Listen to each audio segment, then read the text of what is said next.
rejoindre notre correspondant au Benelux, Valérie Le Rouge, pour parler d'agriculture ce matin. Oui, c'est assez malin d'ailleurs, avec une expérience tout à fait étrange aux Pays-Bas qui pourrait changer, disent-ils là-bas, la face du monde, rien que ça. Alors écoutez bien, c'est un pays qui est envahi par la mer, ça vous le savez, et il y a un agriculteur qui a réussi à cultiver des pommes de terre avec de l'eau salée. Ça laisse un peu dubitatif, Valérie. Quel est son secret à cet homme-là? Et puis quel est l'enjeu, bien sûr? Bonjour. Bonjour William, c'est vrai que c'est surprenant et c'est une très bonne nouvelle pour les régions du globe qui manquent d'eau douce et qui souffrent donc souvent de famine. Imaginez, chaque semaine sur la planète, il y a l'équivalent de la surface de Paris qui devient non cultivable car déshydratée ou grillée par le sel. Alors cette opportunité de pouvoir cultiver des légumes, en l'occurrence des pommes de terre, là, est une avancée considérable et c'est porteur d'espoir. C'est en tout cas ce que défend ce Néerlandais de 60 ans, mi-agriculteur, mi-chercheur, que nous avons rencontré avec Pauline Hermandé et Tahar Nasri.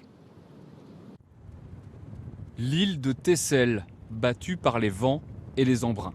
Un petit bout de terre hostile au nord d'Amsterdam, où un agriculteur parvient quand même à faire pousser des pommes de terre.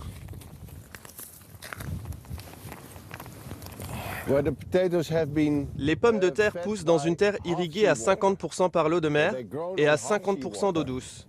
Ce qui est exceptionnel, car ça peut être planté sur 300 millions d'hectares de terre salée dans le monde, là où on pensait que rien ne pouvait pousser.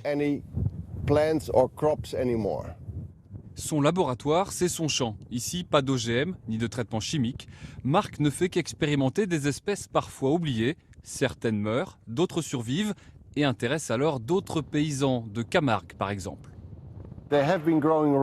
Ils ont fait pousser du riz pendant des années, mais maintenant ils arrêtent, car le riz ne supporte pas le sel, et du coup, maintenant, ils se tournent vers la culture de la pomme de terre.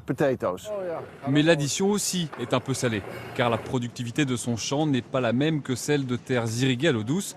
La pomme de terre de Marc coûte 3 € le kilo, contre moins d'1 € pour des variétés classiques. Ok, entrez. Quant au goût, contre toute attente, il est plus sucré, car pour compenser son environnement salin, la plante produit plus de sucre. C'est bon, yeah, c'est bon, yeah, of course. Il y a une relance. Ça marche que sur les pommes de terre, Valérie? Non, alors d'autres tests sont faits avec l'aide de l'université d'Amsterdam et ça commence à porter ses fruits sur les oignons et les carottes, des premiers résultats également sur les fraises. Mais l'enjeu n'est absolument pas le même que pour les pommes de terre, évidemment. Les pommes de terre qui sont faciles à stocker, qui gardent leur capacité nutritive longtemps et qui ont sauvé des régions entières de la famine.